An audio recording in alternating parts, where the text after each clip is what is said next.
Oh yes, we're doing it again. My goodness me, welcome to the #1 stop for music, lifestyle and fashion entertainment. But you can call me Mne. It's another Feel Good Friday, which means it's time for Trendz Live on SABC. We love hearing from you, so please drop us your messages on X. The handle is @Trendz on SABC. Now, it's another week and isn't one without newsworthy moments that bring a smile to many faces. From social media, fashion to film, there's a lot to talk about. Content producer Refilwe Matela gave us a snapshot of this week's movers and shakers across the globe.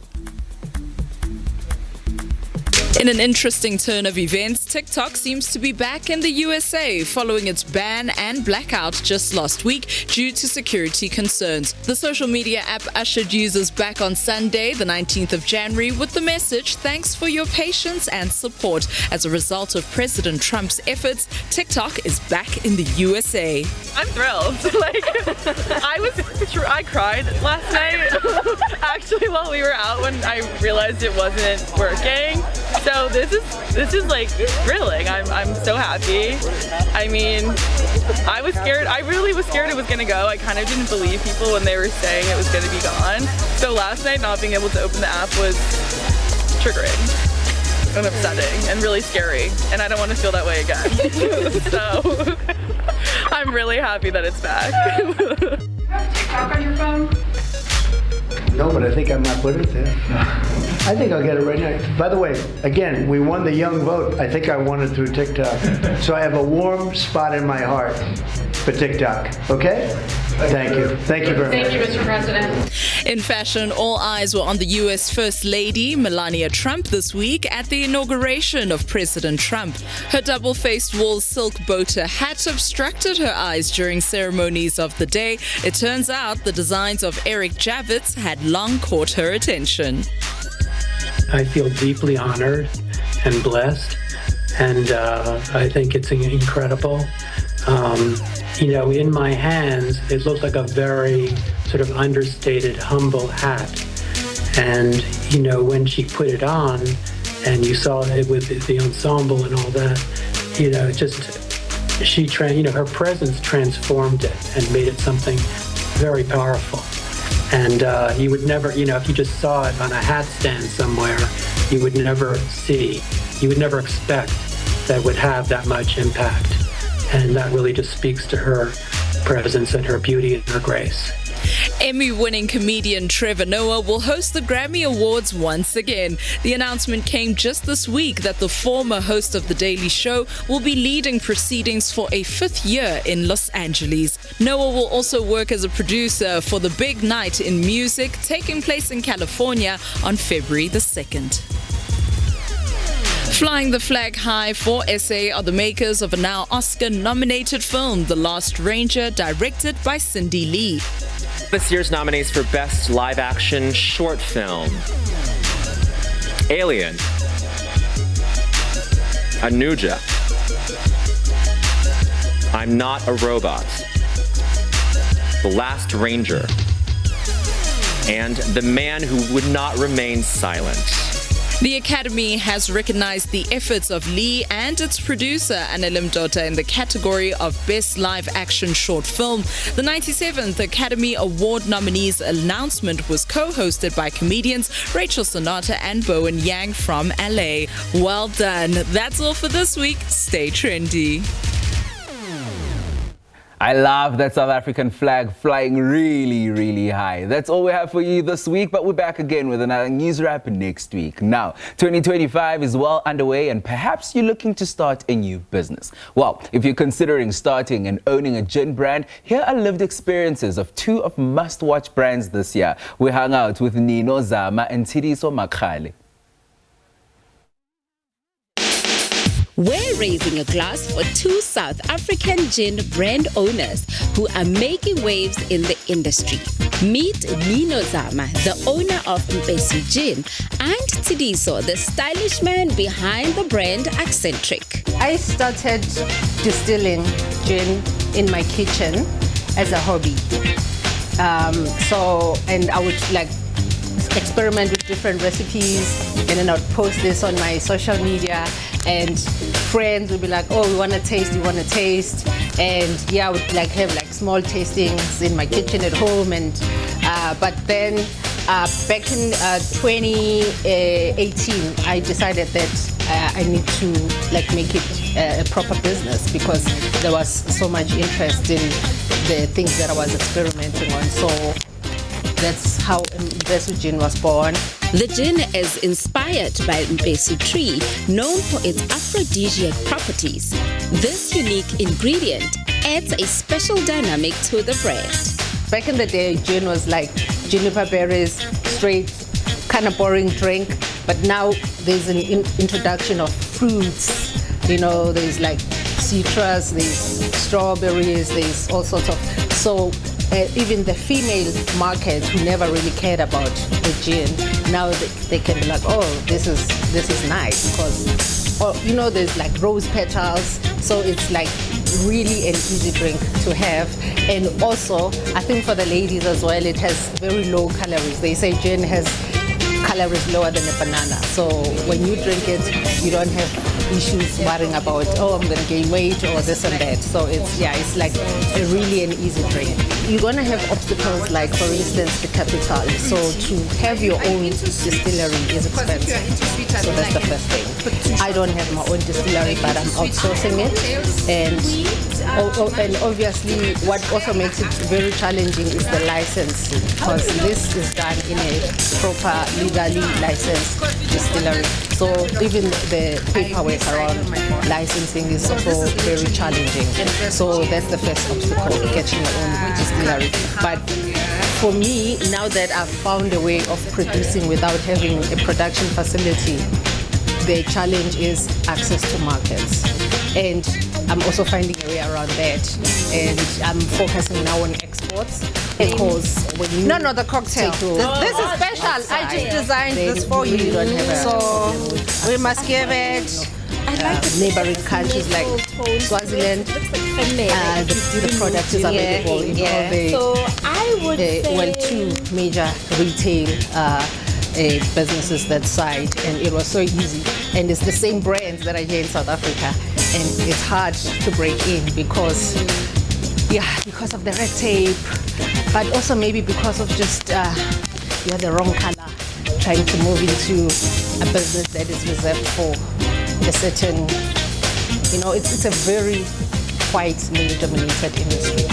So you're coming in, you're the wrong color, you're the wrong gender, it's going to be obstacle, definitely. Tshidiso focuses on premium quality, which sets him apart from the rest. But he also faces challenges in distribution and marketing, particularly in a market dominated by big players. It began with a vision to disrupt the ordinary and embrace the unconventional. That's how everything came about. I based my observation on the people right now that they're drinking gin more than any other beverage. I've done my research and I've been checking, and I picked up let me just enter the gin market but bring something up market. Somebody out there would want to know what makes Accentric special, what makes Accentric stand out. Number one, we are with a very well-known distiller, which is run by the guy who has won too many awards in helping other crafts reach their level. So I'm actually working with a distillery around Joburg. In terms of they do everything for me. So from literally packaging and all those. So I just officially signed with. That's where my gin will mostly be found. Also, I'm getting my online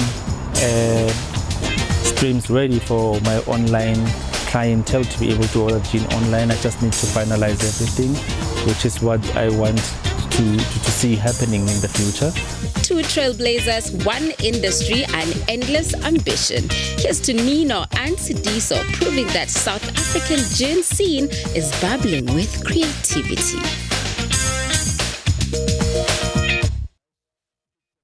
Looks yummy. On to another yummy thing. We all enjoy delicious food. But how often do you consider the nutritional value of what tantalizes your taste buds? Well, nutrition is vital to obtaining and keeping a healthy body, but having a balanced meal with all the nutritional properties often proves challenging. One of the ways to have a fun and creative meal is through smoothies. So our producer, Didi joined a dietitian from NPL at Arbor Cafe in Joburg North to create a few smoothies. Let's get more. Preparing a healthy meal with the hustle and bustle of everyday life can get very complicated. But did you know that making smoothies is one of the easiest, quickest, and most nutritious way of consuming good, healthy food? We're joined by dietitian Andy, who's going to give us some smoothie ideas to get us going and kickstart the year on a healthy and fitness tip. Thank you so much for joining us, Andy. Thanks, Didi. Why smoothies? Smoothies are a great way, especially in summer, to fit in a lot of fruit and veg, fiber and nutrients into one healthy, on-the-go meal. So firstly, we're going to start with our gut health smoothie. So this one's actually suitable for vegans or people that can't drink dairy. So we're going to add a quarter of an avo. Then we've got some ginger here. So for a little bit of spice, ginger's really good for the gut. It's an anti-inflammatory. We've also got some baby spinach. You can also add a handful of that or as much as you want. Okay, then we've got chia seeds. So these pack a powerful punch. It's a source of fats, fiber, and other nutrients. So just a tablespoon is enough. That's the almond milk. So it's dairy free. And then we've just got half a banana. So to add sweetness to the smoothie and thickness. And because the proof is in the pudding, I couldn't resist tasting. Now this is one to sip in the morning traffic while listening to feel-good music. Our next smoothie, Didi, is going to be a maca protein smoothie. First, we're going to add some ice to make it nice and cold.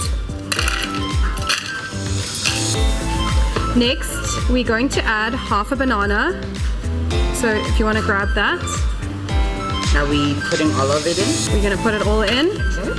We're also going to add some dates. So these are pitless dates, and they're going to add sweetness and flavor with a lot of fiber as well and nutrients. So if I've got high blood pressure, for example, and I can't drink coffee, what would I substitute? Definitely. So then you could just add decaf coffee, so that doesn't have any stimulants in it, or you could just leave it out and add some cocoa powder for extra chocolatiness. All right. Okay. Got it.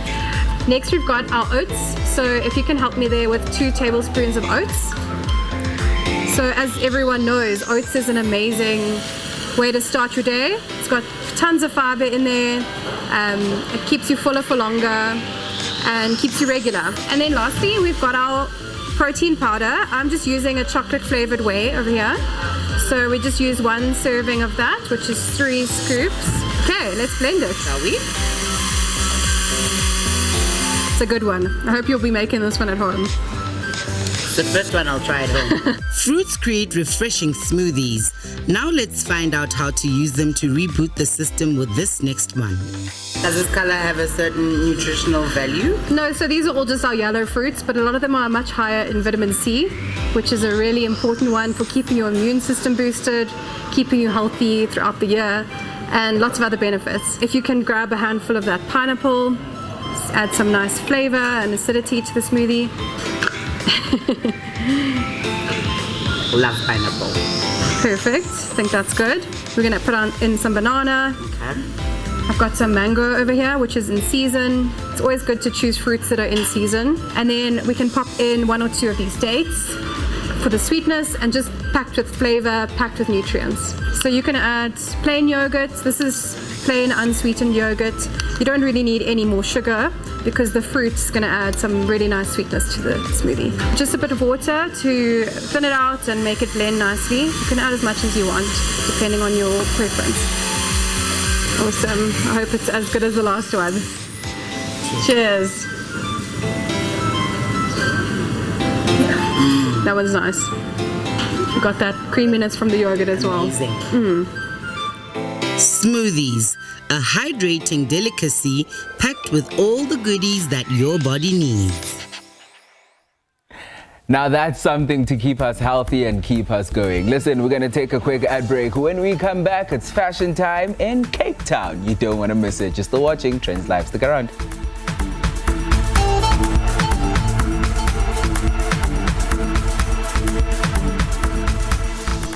Welcome back to the show. You're still watching Trendz Live. Now, you would think that Oaks are hitting a reset on groove and all the fun activities from the festive season, right? Well, nope, that's definitely not what we're doing, because we're dialing it up a notch. Entertainment and leisure in Mzansi kicked off at an all-time high this year. This weekend, we're living it up in the mother city to get you the 411 of fashion and horse racing at the 2nd annual World Sports Betting Cape Town Met that's taking place at the Hollywood Bets Kenilworth Racecourse. Silepe Maifari is on standby right now with fashion designer Gavin Rajah, who's the curator of all the fashion shows that will be showcased tomorrow, as well as award-winning journalist Emmanuel G, who knows all about the looks to expect for such an event. Have a look.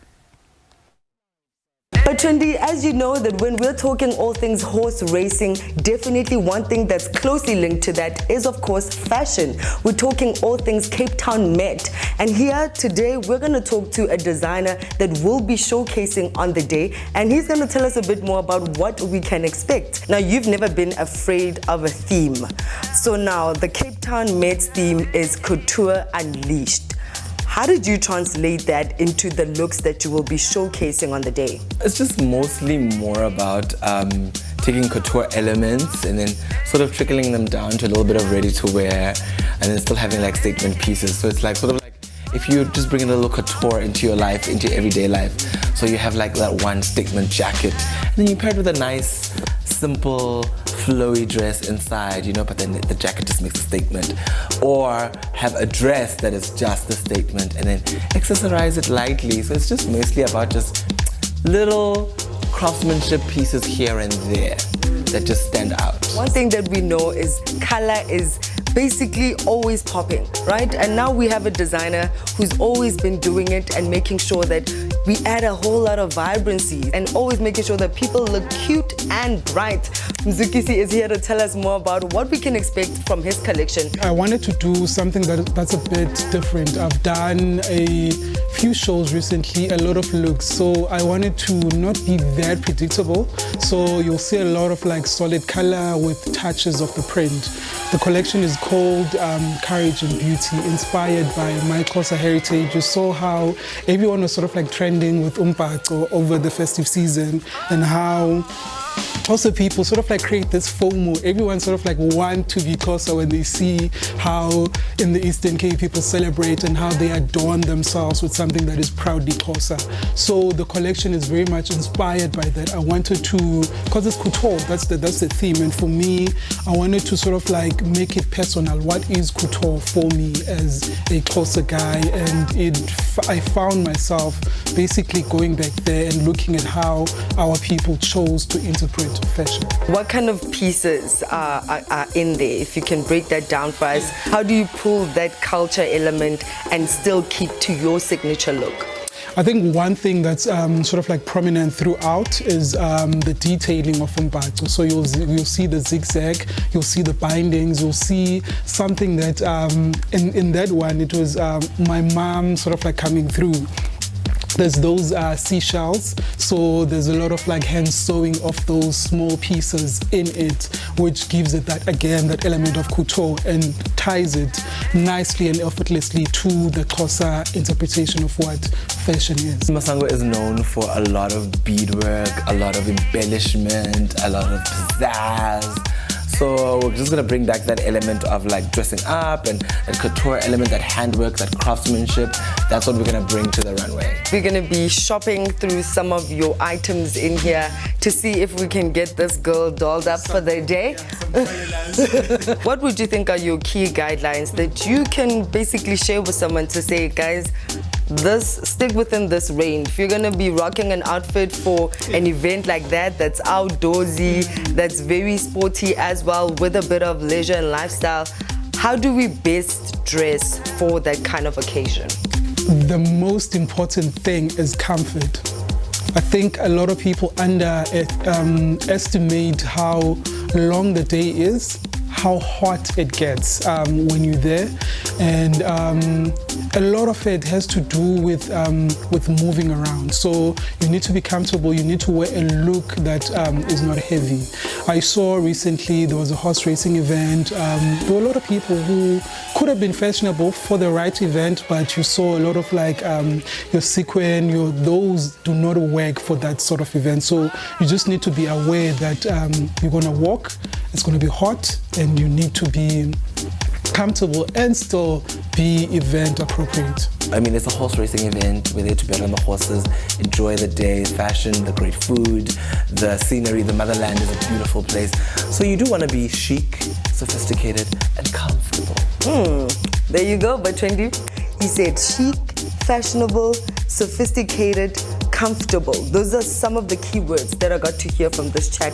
If you're not comfortable and you're not chic and you're not comfort is key, and let's try to stick with the chicness of the vibes, and of course, enjoy the mother city.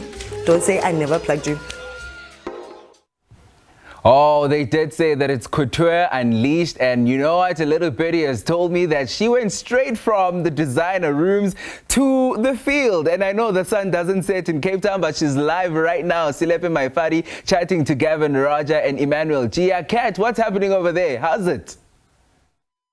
Hi, Mne, and but Trendy out at home, you are definitely right, Mne. We're having the time of our lives. Tomorrow, of course, we're celebrating a big, iconic day of celebrating 163 years of this particular event taking place in South Africa. And of course, as you know, it's in the mother city, and as you can see, the lighting is giving. And I'm here with two people that are going to make sure that everybody looks correct tomorrow, and of course, know all about what's going to be happening and all the key fashion elements that we should be looking out for. So, Emmanuel and Gavin, tell me a bit about tomorrow. What should we expect? I think we should expect for couture to be unleashed. You're already unleashing it. Yeah. Love the imprint. You look fantastic. I think we can expect a lot of African and South African designers, and I'm just excited to see what everyone is going to come out wearing. So, Gavin, another year of you being part and parcel of this big establishment. Tell us about it. Like, what is it about the Met that you're always like, you know what, this is something that aligns so well with your brand? Well, I think in terms of the event, which has really been amazing, is I'm able to curate and put together amazing designers, my friends, my colleagues, and who represent the best that South African craftsmanship and talent have to offer. And I think one of the things is that the event is more about not just the racing, but it's about looking at the local economy, the industry as a whole, and what it does to grow this industry. And so for me, that's the most exciting thing, actually, is that we're able to do these things. Yes, and your selection. Let's speak about that selection of designers that you handpicked for this particular one. Break it down for us. I think one of the things that this event is very well known for is being a kind of incubation for also emerging talents. So brands that are just establishing themselves, entering the market. So if you look at Sipho Mbuto, Fikile Sokolo, Ramo from Josie, those are new brands. It's maybe brands that we haven't heard of before, but we're giving a new platform to. And also some established brands. I mean, this year we have, by invitation, Masango. And so these are new things. So it's also good for us to have new energy and new direction in terms of fashion. So the event's not just about showing the same old, but also infusing a new energy. So, I mean, some might say Masango is too high-end for something like, this event that we're going to be having, the Met.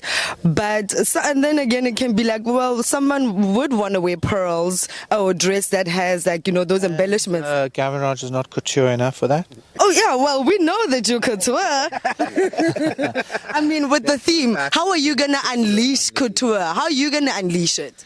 So I think for me it's always about ultra femininity and attention to detail. My garments are not about being costumey. They're really about actually, it's for a very discerning crowd, very refined. I think that's what the brand's got to be known, and it's not really necessarily, it's a very luxe ready to wear, but I think for us we're really showing off my studio and my flexing and creative muscle at the Met tomorrow, and I think that's what it's about. It's not really about wearing, you know, plain simple kind of things.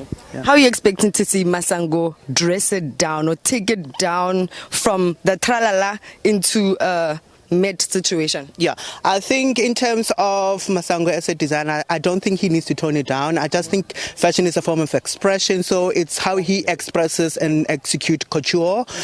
More is more when it comes to couture, but craftsmanship obviously is important. The detail that Gavin mentioned is very important, so it's just really having to have that balance. Well said, Emmanuel. Well, we had a chat with him earlier in the week, and really he told us that he's going to be doing like ready to wear elements that are going to be part of this couture. So like an item that you can put on to accentuate like your formal outfit and bring that to life. So a part of the designs that you're expecting to see, who are you looking forward to most to say, I can't wait to see what they're going to pull out? Well, actually, I've seen all the collections. So you had to approve. I must say that it's been amazing. I think and I consider them part of my extended design family. They've all put in such an amazing effort. I mean, everybody. I mean, from Tula to Mzukisi at Imprint to Masango himself, Cindy Bam, Stephen Van Eden, Craig Port, they've all kind of flexed their muscle about it. And I think that's a good thing, is nobody's just showing, you know, I had this in the wardrobe, let me just chuck it out. They've all put in effort to produce new, amazing, fresh pieces for the collection. Well, if someone doesn't have an outfit as yet and they're still thinking about what to rock tomorrow, what would you advise? One statement piece or one element that they can rock to, you know, fit in or stand out, like you said? Yeah, I think you can never go wrong with a headpiece. Whether it is Melania Trump on Monday, we saw her in that bow tie at the inauguration. So if you want to execute it like that, go for it. More is more is more. It's couture. And not have anyone speak to you or come close to you. That's a great That's thing. Fashion. Yeah. That's fashion. Stay away from COVID. Yes. And also, I think not wearing any plastic handbags. What do you think about that? I think why not? It's wearability. If it's wearable, do it. I mean, I like that Masango is incorporating wearability into couture. I think on an international platform, we've been seeing a lot of wearability into couture. I love her plastic. But Trendy, it's getting out of control. But I'm going to see you guys next week. We're going to have a fashion police. Emmanuel will be joining us to break down those looks that we're going to hopefully see tomorrow at the Met. To break those looks down. Okay, but Trendy, I don't know. Back to you in studio. Hey, Kat, I felt like I was going to wear some plastic tomorrow. Man, look, I'll see you at the Cape Town Met. I'm going to be there, and like she said, we'll be bringing you a fashion police piece next week to unpack all the fashion. I truly, truly love it. Listen, we're going to take a quick ad break.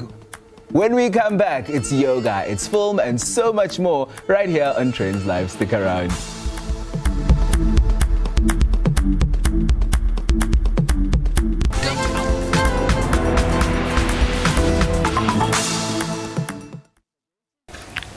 Now, onto a film that has placed South Africa on the global cinema stage. Amongst many other accolades, Old Righteous Blues was recently nominated for the Outstanding International Film category at the prestigious Black Reel Awards. These awards celebrate outstanding achievements in African-American filmmaking. Before we have a chat with the superstars of the film, let's get a glimpse of a few scenes from the film.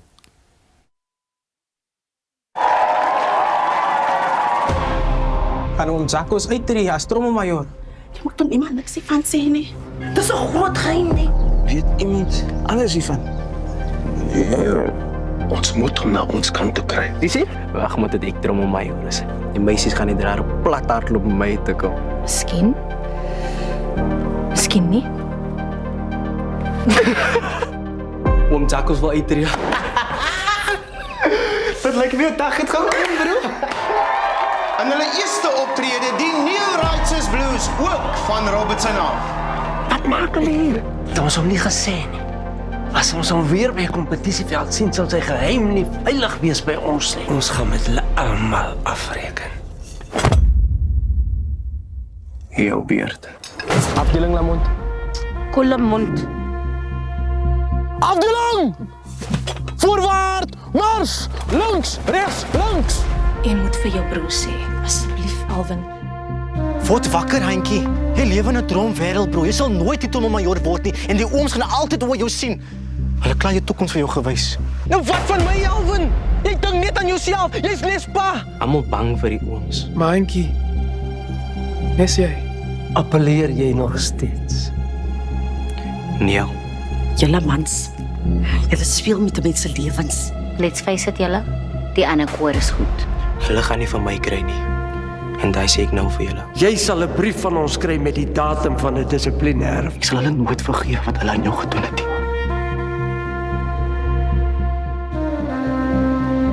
Nooit. Jy is die een wat alles opvoeder. En jy gaan nie ontslaa raak van ons nie. Nee. Maar al wat vir jou saak maak, is tunnelmajoor in jou koor.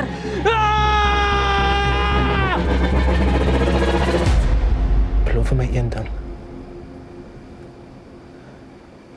Luister altyd na jou hart.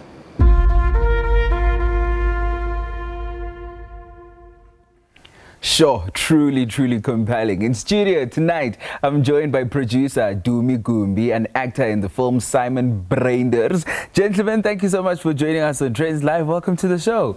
Thank you for having us. to be here. Oh my goodness me, it's so compelling, it's so gripping. I want us to chat about it. Congratulations on the nomination at the Black Reel Awards. Dumi, I want to chat to you. Talk to me about what a nomination of a South African film on such a prestigious platform means to you. Yeah, I think it shows that as an industry we're on the right track. I think this is a small budget film compared to if you look at the other films that have been nominated. There's actually another South African film there that's been nominated as well called 9. I haven't seen it. I like to watch it myself. But like, yeah, I mean, it means a lot. It means a lot to us as a team, as a production company, as well as for the cast and the crew, because it just means that like when we get the scripts and we read them as producers, we see something in these projects, and we say, wow, we really want to make this. We really want to make this film, and it's different in terms of like how it depicts the colored community. So like that's what attracted us to the project. So like it means that like we also have a knack to actually recognize something that's written on page to think that it can actually become a good film. And I think this recognition really sort of like belies that point. Obviously the film was nominated as well, was put forward by the South African industry as the official South African entry into the Oscar Awards. We didn't get shortlisted, but a week later we got this news that the film had been nominated for the Black Reel Awards, which have been running for the last 25 years out of Washington DC. So it's pretty prestigious. It's incredible. It's very incredible. Yeah. We're very excited about it, and we're up against really big films. So, but like the fact that like we've been nominated means a lot to us. Yeah, no, and we're backing our own. Like, you know, the other ones, please, man. Yeah, we're backing our own. Simon, I want to chat to you. You're no stranger to appearances in film. Talk to me about what makes Old Righteous Blues such a compelling story. Well, it's about a community, and it's actually based on a true story. It really happened. And so Carol Shaw, I think she knew about the story, or she heard about the story, and she decided those days, that was in the 90s, that this should be a film. And it's really about community and this tradition. You know, I left the Western Cape in 1980, and I knew about these Christmas choirs and Christmas bands, and I thought they died down, but they did not. And so then suddenly, after more than 20 years, I get an audition to go and play in this. And I said, yes, this still happened. And the interesting thing about that is that there wasn't a man, Umbuti Sheldon, he's passed away since Old Righteous Blues were done. He played the banjo, and his son was one of the leaders in the band, and his grandson was 10 years old, was also in the band. Oh, wow. So it's a cultural, generational thing, and it goes on, and it placed in that beautiful community of Robertson, which were in the 60s divided by the Group Areas Act, when they were taken out of the real town and thrown there across the hill And now you have this thing that divides them further. But the initial part, the reasons why the people held on to this thing is there was something for them to strive for. Those trophies that you win, it brought the community together.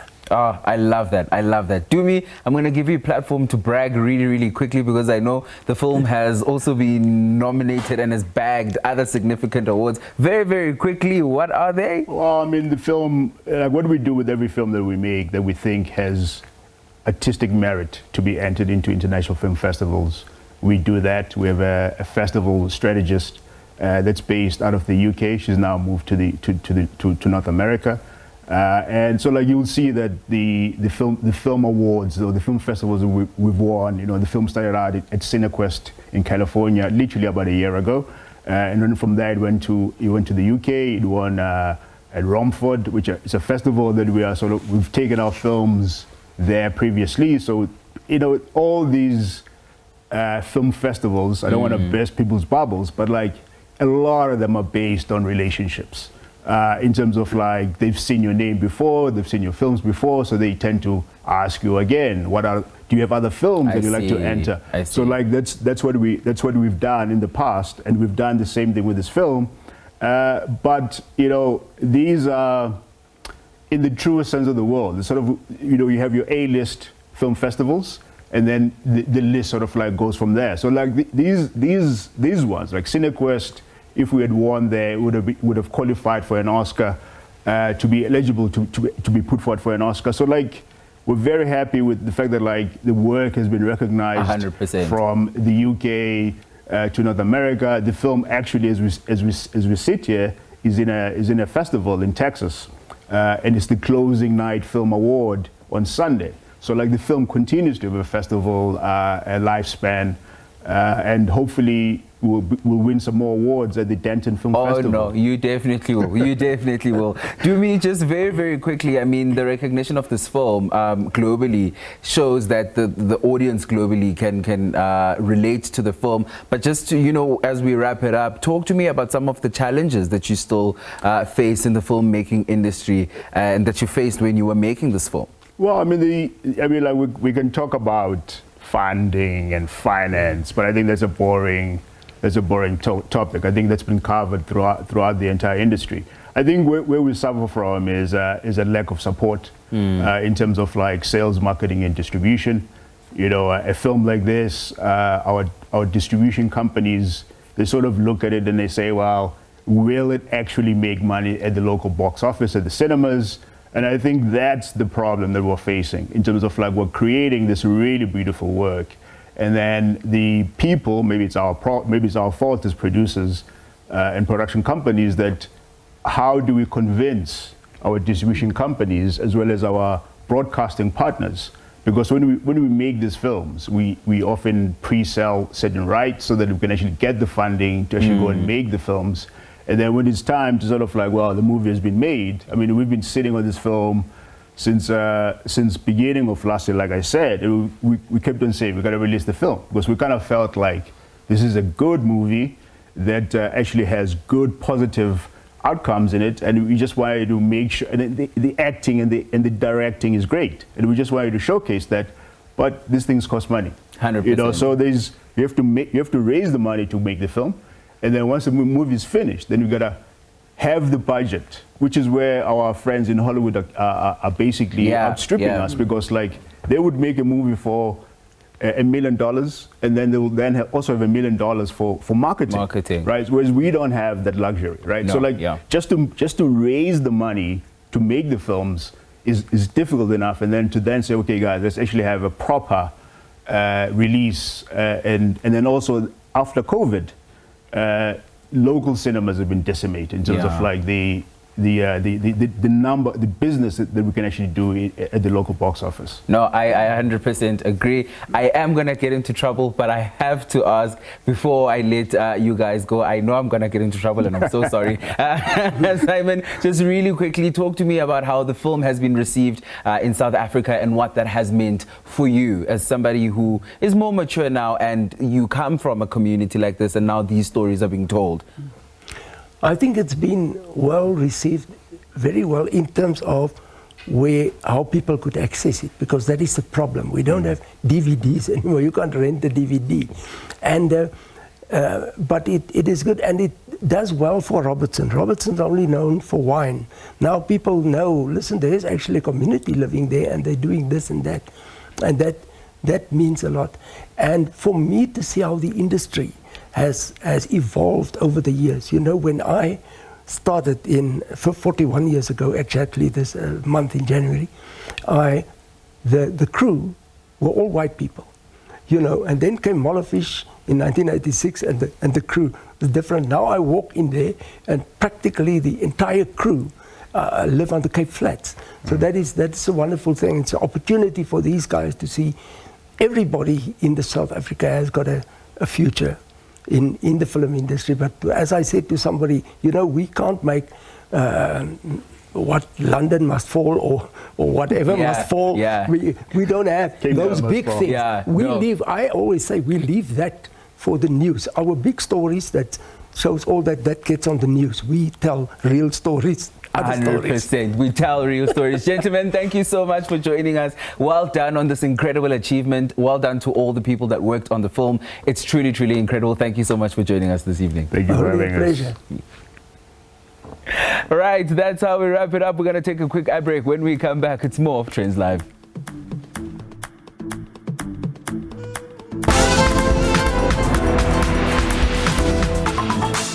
Welcome back to the show. You're still watching Trendz Live on SABC. Now, your vitality is found in the simple things in life, like the ability to move your body. As we get stuck into our fitness, body and wellness goals, let's not forget about how important the mind and body connection is. Through exercises like yoga, we're able to reach our best possible selves. We take a look again at the work of biokineticist Justine Johnson as she helps improve functionality of various bodies at various levels.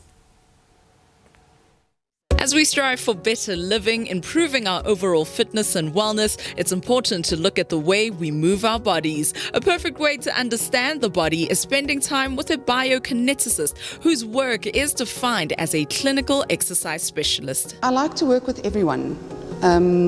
You know, people go into biokinetics thinking that they're going to work with sports teams and sports people, and actually that is such a niche market that you really limit yourself quite a lot. So I've gone the other route and gone, I can work with the housewife, the old lady, the sportsman, the athlete. So, and incorporating the yoga and the Pilates in with the biokinetic knowledge has been invaluable in how I work with my clients.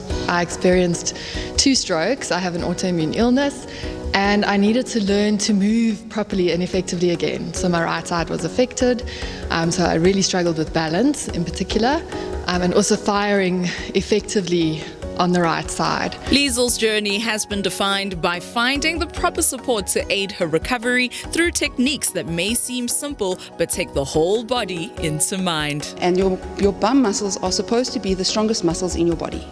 When your glutes are strong, your body has got support, and your spine is like a tube of toothpaste. So when your bum is strong and you can squeeze that bum, the top lifts up automatically. So the butt bungee helps people to really feel that in their body and go, look, actually this is how it feels to have support from the muscles that are supposed to be powering my movement. So I've been using that to, especially for balance, when people are struggling with their balance, you get their glutes on, and then the rest of the muscles of the body fire much better. So then the legs and the hamstrings and the calves and everything can do their job. With willpower and with partnership, which is what this is, it's definitely come a long way, and I'm now at the phase where I can join classes. In recovery, massage techniques are also incorporated. It's a fascial release. So when your fascia is essentially like the skin around a boerewors that makes it wors. So when that is tight, it's almost like if this was my fascia and it's tightness, look, it pulls everywhere. It's pulling everywhere, and then it causes pain here, and everyone goes and rubs here. But this is where the problem is. So the fascial release, the activations, they get the fascia doing the right thing so that everything can move better. The use of yoga forms a part of Justine's wellness arsenal. She often incorporates yoga or Pilates or a combination of the two alongside her master's degree in sport and exercise medicine. The flow of movements in yoga aid in a range of individuals.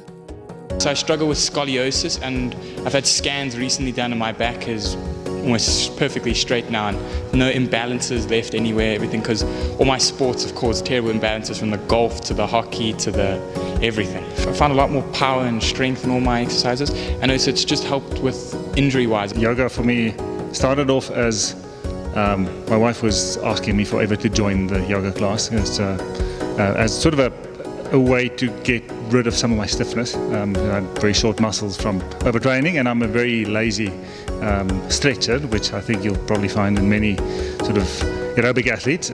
Even Peter, who's an avid triathlon athlete who trains for major races like the Ironman, finds great benefit and is challenged by yoga. The balance is always an interesting one for me in yoga as we start coming up into 1 foot, managing that balance. In the beginning I fell over it all the time, and now I'm getting a little bit better at that. For me still, I am strong legs from a lot of running, but the upper body is catching up. So when we were starting doing the handstand work and so forth, that became a lot more challenging. So that's where the big opportunity still lies. So what about the rest of us who aren't super active in our lives? What kind of issues can be alleviated? Lower back pain is the biggest one, and then probably kind of neck and shoulder pain on top of that, because if you're sitting at a desk, you end up crunching in at yourself, so you've got pressure on the back and then pressure in the neck and the shoulders. So you need to get the body lifted up and out of that, however that is. Moving is the first step, and then refining the detail in terms of how you move that's the detail. Everybody starts where they start, and you'll find your way in quickly and then join a group. And that makes it, there's a part of it is just the joy of doing it with other people. But also I don't think it's really important what level of skill anybody is. Wherever you join, from there on you'll build your skills. So I think, to anybody, if you've never done it before, doesn't matter. You can start anywhere. Let's all take care and get moving.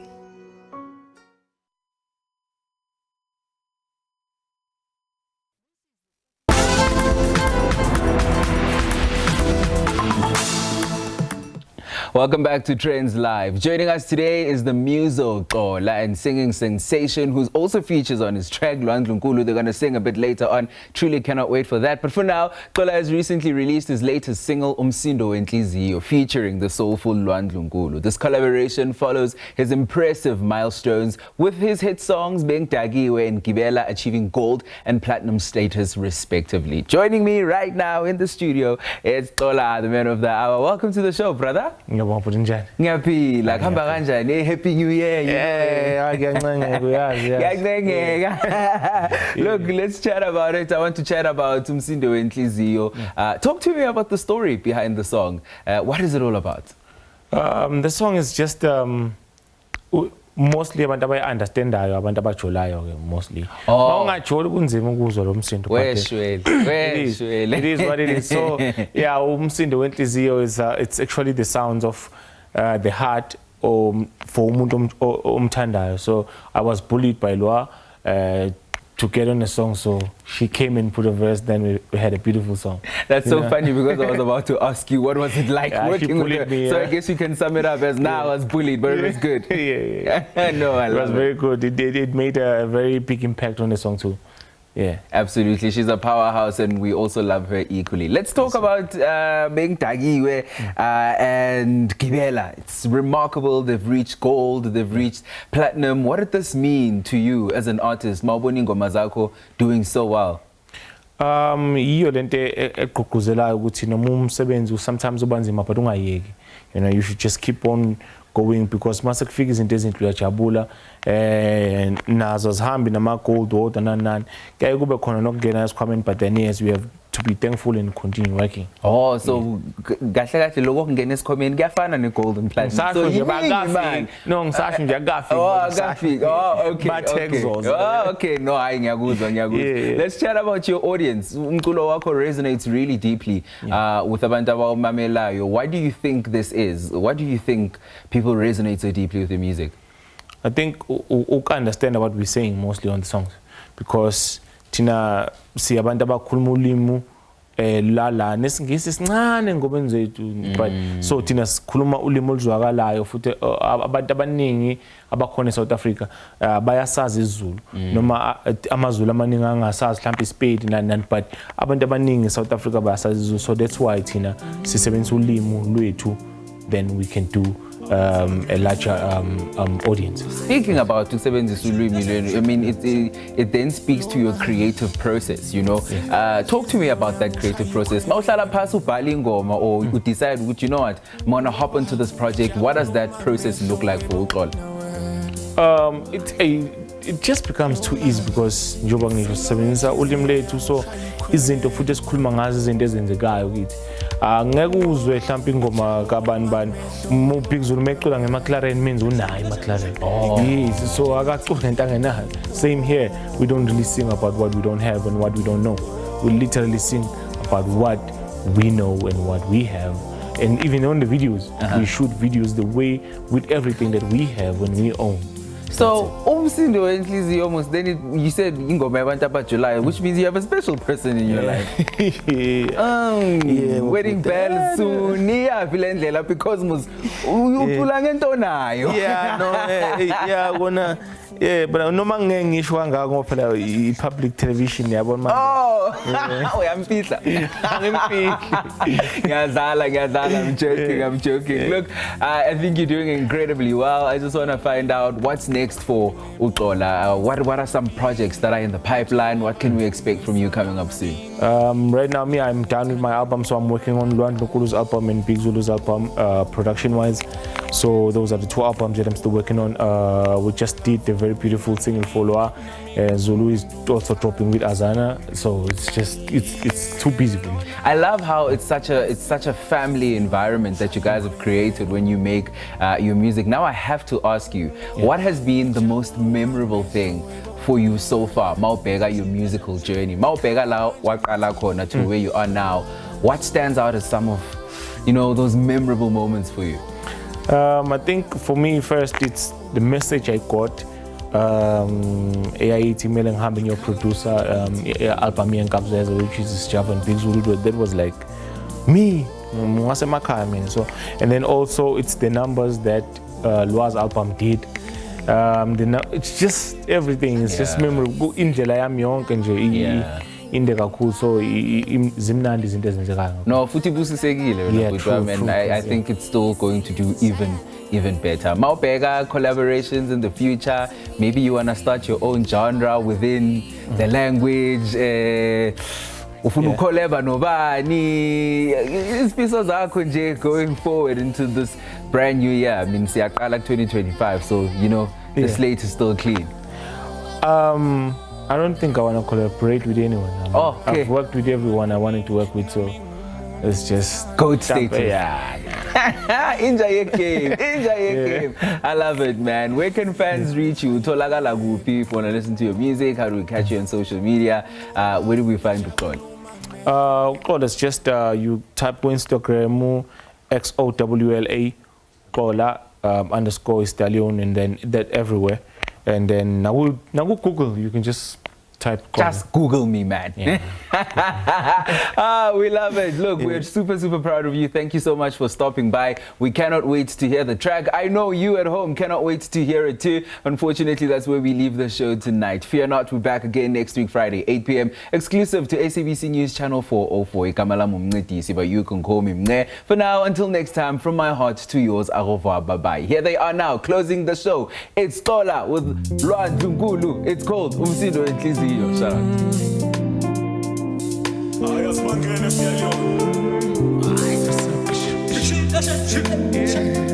Lona umsindo wenhliziyo yami ushaya ikhwelo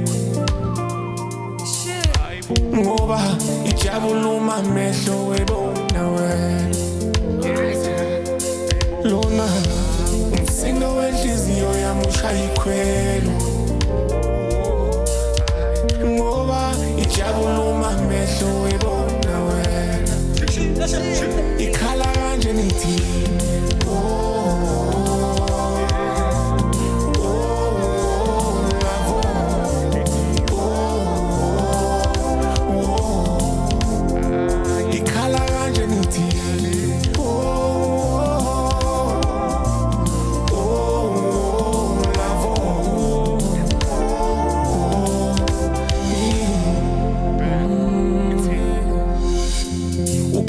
Fana nawe kodwa ngimfuna wena isivunguvungu sikajaba ityphoon oh angabelieve